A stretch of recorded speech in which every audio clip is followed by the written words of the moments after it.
ಭವಿಷ್ಯದಲ್ಲಿ ಗಂಡು ಮಕ್ಕಳೇ ಹುಟ್ಟೋದಿಲ್ಲ. ದೊಡ್ಡ ಗಂಡಾಂತರ ಕಾದಿದೆಯಂತೆ ಗಂಡು ಮಕ್ಕಳ ಸಂತತಿಗೆ.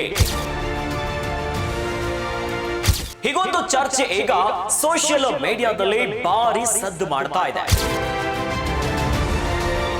ಗ್ಯಾರಂಟಿ ಗ್ಯಾರಂಟಿ ಗ್ಯಾರಂಟಿ, ಇದು ಗ್ಯಾರಂಟಿ ನ್ಯೂಸ್, ಸುದ್ದಿ ಖಚಿತ, ನ್ಯಾಯ ನಿಶ್ಚಿತ. ನಮಸ್ತೆ ವೀಕ್ಷಕರೇ, ನಾನು ಅಖಿಲೇಶ್ ದಬ್ಬೆಕಟ್ಟೆ. ಭವಿಷ್ಯದಲ್ಲಿ ಗಂಡು ಮಕ್ಕಳೇ ಹುಟ್ಟೋದಿಲ್ಲ. ಭವಿಷ್ಯದಲ್ಲಿ ದೊಡ್ಡ ಗಂಡಾಂತರ ಕಾದಿದೆಯಂತೆ ಗಂಡು ಮಕ್ಕಳ ಸಂತತಿಗೆ. ಹೀಗೊಂದು ಚರ್ಚೆ ಈಗ ಸೋಷಿಯಲ್ ಮೀಡಿಯಾದಲ್ಲಿ ಭಾರಿ ಸದ್ದು ಮಾಡ್ತಾ ಇದೆ. ಇವೆಲ್ಲ ಪ್ರಶ್ನೆಗಳು ಉದ್ಭವ ಆಗಿರೋದೇ ಅದೊಂದು ಅಧ್ಯಯನದ ವರದಿಯ ಬೆನ್ನಲ್ಲೇ. ಹಾಗಾದ್ರೆ ಆ ವರದಿ ಏನು ಹೇಳುತ್ತೆ? ಭವಿಷ್ಯದಲ್ಲಿ ಗಂಡು ಮಕ್ಕಳು ಹುಟ್ಟೋದಿಲ್ವಾ? ಇವೆಲ್ಲದರ ಕಂಪ್ಲೀಟ್ ಡೀಟೇಲ್ಸ್ ಅನ್ನ ಈ ವಿಡಿಯೋದಲ್ಲಿ ಇಂಚಿಂಚಾಗಿ ಎಕ್ಸ್ಪ್ಲೈನ್ ಮಾಡ್ತೀನಿ. ಮನುಷ್ಯರಲ್ಲಿ ಗಂಡು ಮಕ್ಕಳ ಜನನಕ್ಕೆ ಕಾರಣವಾಗುವ ವೈ ಕ್ರೋಮೋಸೋಮ್ ಕ್ರಮೇಣ ನಾಶವಾಗ್ತಿದೆ ಎಂಬ ಅಚ್ಚರಿಯ ಸಂಗತಿ ಬೆಳಕಿಗೆ ಬಂದಿದೆ. ಈ ವರ್ಣತಂತು ಸಂಪೂರ್ಣ ನಾಶವಾಗಲು ಇನ್ನು 1.1 ಕೋಟಿ ವರ್ಷಗಳು ಬೇಕಿದೆ. ಅಂದ್ರೆ 1.1 ಕೋಟಿ ವರ್ಷಗಳ ನಂತರ ಗಂಡು ಮಕ್ಕಳೇ ಹುಟ್ಟೋದಿಲ್ಲ. ಆಸ್ಟ್ರೇಲಿಯಾದ ಮೆಲ್ಬರ್ನ್ನ ಲಾಪ್ರೋಬ್ ವಿಶ್ವವಿದ್ಯಾಲಯದ ಜೀವಶಾಸ್ತ್ರ ಪ್ರೊಫೆಸರ್ ಜೆನ್ನಿಫರ್ ಮಾರ್ಷಲ್ ಗ್ರೀವ್ಸ್ ಎಂಬ ವಿಜ್ಞಾನಿ ಈ ಬಗ್ಗೆ ಅಧ್ಯಯನ ನಡೆಸಿ national academy of science journals ಅಲ್ಲಿ ಪ್ರಬಂಧವನ್ನ ಪ್ರಕಟಿಸಿದ್ದಾರೆ.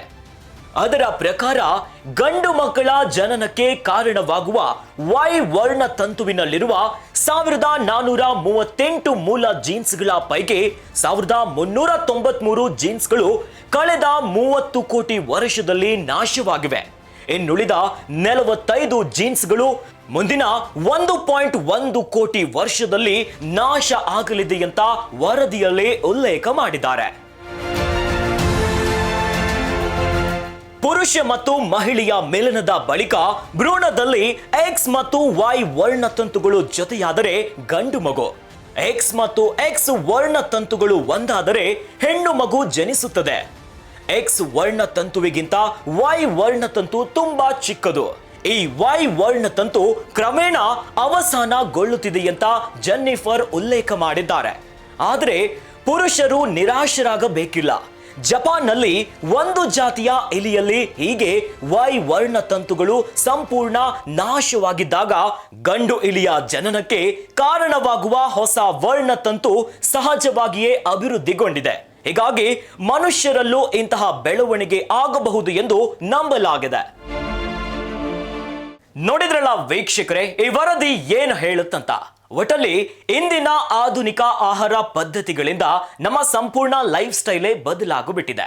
ಒಟ್ಟಲ್ಲಿ ಯಾವಾಗ ಈ ಒಂದು ವರದಿ ಹೊರಬರುತ್ತೆ ಆಗ ಸೋಷಿಯಲ್ ಮೀಡಿಯಾಗಳಲ್ಲಿ ಮುಂದೆ ಗಂಡು ಮಕ್ಕಳು ಹುಟ್ಟೋದೇ ಇಲ್ಲ ಎನ್ನುವಂತ ಹಲ್ಚಲ್ ಎಬ್ಬಿದೆ. ಇನ್ನಷ್ಟು ವಿಡಿಯೋಸ್ ಹಾಗೂ ಸುದ್ದಿಗಳಿಗಾಗಿ ನೋಡ್ತಾ ಇರಿ ಗ್ಯಾರಂಟಿ ನ್ಯೂಸ್. ಗ್ಯಾರಂಟಿ ನ್ಯೂಸ್, ಸುದ್ದಿ ಖಚಿತ, ನ್ಯಾಯ ನಿಶ್ಚಿತ.